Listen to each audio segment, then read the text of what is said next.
हजारों मीडिया को एक साथ संबोधित कर, जैसे लग रहा है कि बहुत बड़ा नेता हम बन गए हैं। उसके लिए तुमको पिताजी से बात करना था कि बंद कमरे में दोनों घर की इज्जत भी रह जाती, छोटू का जान भी नहीं जाता।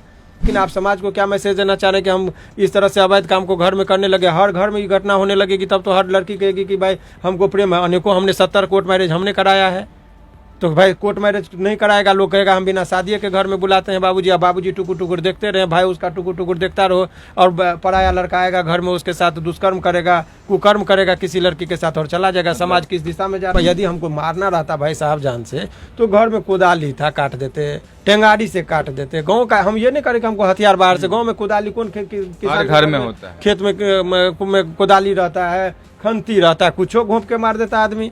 इसके लिए करंट लगाने का सुनिए, करंटों का बात नहीं, पोस्टमार्टम रिपोर्ट का भी बात अभी हमने जिक्र करना चाह रहे, उसमें भी कुछ नहीं है। एक्सीडेंटल चीज है ये, रात को हो करके लोग धोखा में चोर है मर जाता है लोग। अनेकों जगह का भूत समझ के कई जगह घटनाएं हो जाती है। जब हल्ला हुआ तो बहुत सारे लोग वहां पर दौड़े, दौड़ने के बाद मारो चोर, तो बाद में इन लोग को तो लगा कि अरे मेरे यहाँ घर में कुछ हो जाएगा तो हम लोग फंस जाएंगे। तो बचाने के लिए बेचारा क्या उसके देह पर सो गया। देह पर जब सो गया तो उसमें उसको भी लात गुस्सा और चोट लगा, जख्म का निशान लगा, लेकिन उनकी बात को कोई समझने वाला कहाँ है। नमस्कार, मेरा नाम अभय कुमार है। अभी हम मौजूद हैं पटना हाई कोर्ट के जाने माने और प्रसिद्ध वकील शिवनंदन भारती जी के पास, जो कि इस केस में, जो कि छोटू आरती का केस चल रहा है, अररिया का मामला था, रानीगंज का, जो केस में एक तरफा चल रहा था, पूरा देश एक तरफा बोल रहा था कि आरती को न्याय दिलाइए। हालांकि हमें नहीं लगता है कि आरती को न्याय दिलाने की ज़रूरत है। न्याय दिलाने की ज़रूरत है तो उस बाप को न्याय दिलाने की ज़रूरत है जिस बाप ने अपना बेटा खो दिया, जिस माँ ने अपना बेटा खो दिया। हालांकि वह एक निर्दोष इंसान भी अभी जेल के अंदर है, जो कि आरती के पिताजी हैं, साधु संत है। सर इस बात को पूरी स्पष्टता से बताएंगे, क्योंकि सर इस केस को हैंडल कर रहे हैं आरती के परिवार की तरफ से। सबसे पहले तो सर आपका हार्दिक स्वागत है। बहुत बहुत धन्यवाद आपको भी। सर सुनने में मिला है कि आप अभी गए हुए थे आरती के पिताजी के पास, या फिर उन लोगों से संपर्क में हैं, आप मिलकर भी आए हुए हैं, सुनने में मिला है। तो क्या लगता है सर आगे अब आप किस तरह से इस केस को हैंडल करने वाले हैं? देखिए, सबसे पहले जो उनके जो परिजन हैं उन लोगों में दहशत का माहौल है, तो उनके परिजन सबसे हमारी मुलाकात हुई, और अल्टीमेटली ये है कि ये बात सत्य है कि मैं उस केस को देख रहा हूँ, इसमें कोई, लेकिन एक चीज़ आप समझिए, केस को तो बात की बात है, यहाँ न्याय की बात है। तो एक चीज़ आप बताइए, इसमें एक जो कल जो हमारी बात हुई उनके परिजन से, तो अब स्पष्ट आपको मैं बता दूं कि ये तो बचाने के लिए उनका भाई को चोट लगा है। एलिगेशन के मुताबिक जब आप जाएंगे तो एलिगेशन में क्या आता कि लोगों ने मिल के उसको मारा साजिश के तहत, तो उसमें उसके भाई को कैसे चोट लगा? उनके देखिए एलिगेशन जो है कि सभी लोग आए उनको, और उन 2 बजे रात में उनको लोगों ने पकड़ा तो मारा, ऐसी बात नहीं। जब हल्ला हुआ तो बहुत सारे लोग वहाँ पर दौड़े, दौड़ने के बाद मारो चोर, तो बाद में इन लोग को तो लगा कि अरे मेरे यहाँ घर में कुछ हो जाएगा तो हम लोग फंस जाएंगे। तो बचाने के लिए बेचारा क्या उसके देह पर सो गया। देह पर जब सो गया तो उसमें उसको भी लात गुस्सा और चोट लगा, जख्म का निशान लगा, लेकिन उनकी बात को कोई समझने वाला कहाँ है। यहाँ तो कह रहा है कि फांसी दो, जितना उन्मादी लोग था, लेकिन बाद में पता चला उसका भाई तो बचाने के क्रम में इस तरह का हो गया। भाभी का कोई रोल ही नहीं है, ये मनगढ़ंत। देखिए ये स्वाभाविक प्रक्रिया है। जब बच्ची जो आरती कुमारी है वो भी हदस गई, ऐसे में वो कहेगी कि मैं बोल दूँ, ऐसी बात नहीं, परिस्थिति से समझने, ऐसे परिस्थिति में कोई फंसेगा तो डर होगा। तो अब वो बचाने के क्रम में उनको ये लोग रखा। अब उसमें इनके पिताजी का भी विभिन्न तरह का बयान तो इतना है कि इससे पहले वाले इंटरव्यू में मैंने आपको कहा, लेकिन रियल फैक्ट ये जो कल जो पता चला हमको कि उसका भाई बचाने के क्रम में उसके देह पर सो गया कि इसको चोट नहीं लगे, मारे नहीं कोई। उसी में जो है भीड़, तो चूँकि पूरा एरिया का लोग जुड़ गया कि मारो, गाँव का लोग स्वाभाविक रूप से कि अरे घर में चोर डकैती लेके हल्ला हुआ, लोग तो यही ना रात में समझेगा कि चोर है, डकैत है। 2 बजे रात को तो कोई चोर ही सकता है, डकैत आ सकता है गाँव में। तो लोग ये समझ के बाद में पता चला कि इस गांव का रिश्तेदार है, भगना है, वहां पर गए। अरे भाई गए, आप घर में गए, गलत चीज़ है ना, इस चीज़ से कहीं इनकार नहीं किया जा सकता कि घर में नहीं घुसना चाहिए।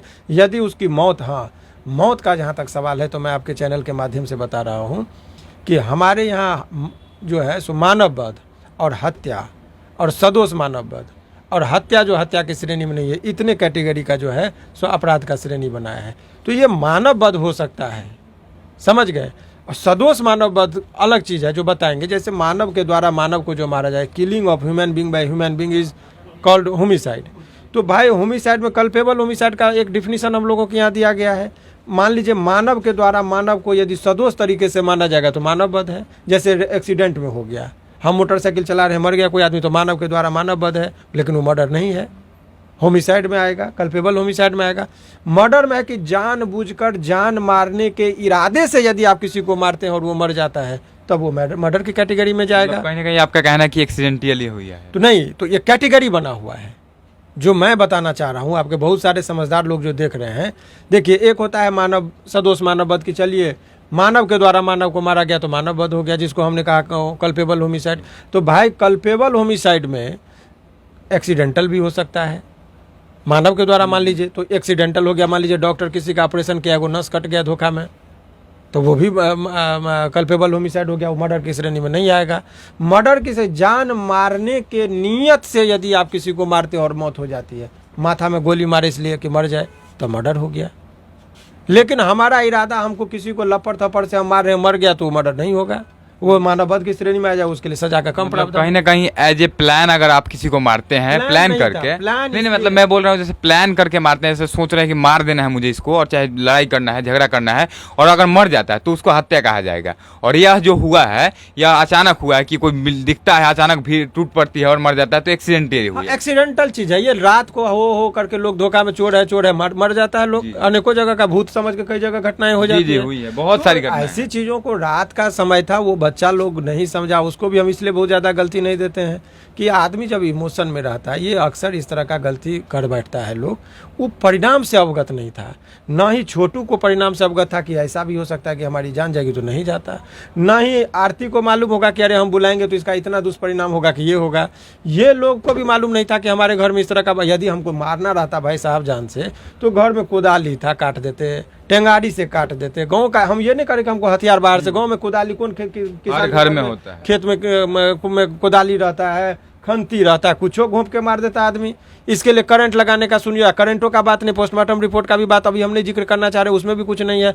वो घटना आदमी को जब रूम में बंद कर दीजिएगा, ऐसा भी तो हो सकता है कि मान लीजिए उसको समझा होगा कि अरे हम पकड़ा गए, गांव में जग हंसाई होगा, भीड़ बाहर थी, लोग क्या सोचेगा, इज्जत के डर से लोग कई दफे हदस के मर जाता है, कोई आदमी आत्महत्या भी कर लेता है। तो हमारे घर में कोई आदमी का डेड बॉडी मिला, हो सकता है कोई मार के बाहर में फेंक दे, तो हर घर में इस तरह से हो जाए। अरे तथ्य है, पुलिस प्रशासन को अपना काम करने दीजिए, और लोगों को भी हम ये बताएंगे कि इसको बहुत ज़्यादा, देखिए किसी के ऊपर विपत्ति आई है, इसमें मजा मत ढूंढिए। विपत्ति आई है कि एक बाप जो एक संतान को पैदा किया, वो आदमी जेल में चला गया, उनका घर बर्बाद हो गया, उस घर में कोई अब बात करने वाला नहीं है। एक बूढ़ी जो है, उसकी माँ बेचारी वो किसी तरीके से वहाँ रह रही है, उनके है, उनका भी बहुत सारा चीज़ हम लोगों ने मीडिया के माध्यम से देखा। तो किसी के भी जले पर नमक मत छिड़किए। हाँ, दूसरी तरफ हम उनके छोटू के पिताजी हैं, घटना जो भी है लेकिन गलत चीज़ था, गलत को गलत कहिए, रात को घर पे नहीं जाना चाहिए था। अपने माँ बाप को भी झूठ के बोल गया, कैसे इंसाफ की बात कर रहे हैं। छोटू अपने माँ बाप को बता गया था कि हम जा रहे हैं मिलने के लिए, क्या नहीं, कुछ भी बता किसी से नहीं गया। यदि होता तो पापा की कहता कि पापा बाबूजी हमारा शादी करा दीजिए, काहे नहीं कहा, काहे ने उस लड़का जो है छोटू बात किया उसके पिताजी से कि हम लोगों में प्रेम है, करवाइए, या लड़की काहे ने बोली। अभी तुमको इतना हिम्मत है कि तुम उसके घर पर मीडिया में हजारों मीडिया को एक साथ संबोधित कर रहे हो, जैसे लग रहा है कि बहुत बड़ा नेता हम बन गए हैं। उसके लिए तुमको पिताजी से बात करना था कि बंद कमरे में दोनों घर की इज्जत भी रह जाती, छोटू का जान भी नहीं जाता, धूमधाम से शादी होता। ये लोग तो कह ही रहते कि हम शादी कर देंगे, हम लोग को पता होता, सब कुछ था, दोनों सत्संगी थे, यार दोस्त थे ये लोग, दोनों के पिताजी रिश्ता में तब्दील हो जाता, एक सम्मान भी रह जाता, इज्जत भी रह। लेकिन आप समाज को क्या मैसेज देना चाह रहे हैं कि हम इस तरह से अवैध काम को घर में करने लगे, हर घर में ये घटना होने लगेगी, तब तो हर लड़की कहेगी कि भाई हमको प्रेम है। अनेकों हमने 70 कोर्ट मैरिज हमने कराया है, तो भाई कोर्ट मैरिज नहीं कराएगा, लोग कहेगा हम बिना शादी के घर में बुलाते हैं बाबूजी, अब बाबूजी टुकुर टुकुर देखते रहे, भाई उसका टुकुर टुकुर देखता रहो, और पराया लड़का आएगा घर में, उसके साथ दुष्कर्म करेगा, कुकर्म करेगा किसी लड़की के साथ, और चला जाएगा। समाज किस दिशा में जा रहा है। आरती के हिसाब से कोर्ट कचहरी वकील का किसी मतलब नहीं है, घर में जाकर शादी कर लीजिए, ऐसा जो मन कर लीजिए, वही ना कहना चाह रही है लोगों का यही। तो ये समाज को गलत दिशा में मत लेके जाइए। आप जो किए हैं ठीक है, लेकिन आप जो कर रहे हैं ना, उसका समाज पे कुप्रभाव पड़ेगा। जिस तरीके से आप लैला मजनू जो टाइप का कर रहे हैं, लैला मजनू का प्यार बहुत अमर हो गया, बहुत उन्होंने कभी घर से छोड़ के नहीं काम किया, उन्होंने डंका के चोट पर संघर्ष करके लैला को मजनू ने प्राप्त किया। आपके तरह बंद कमरे में रात के में गुमराह में वो गलत काम करने के लिए नहीं बुलाता था।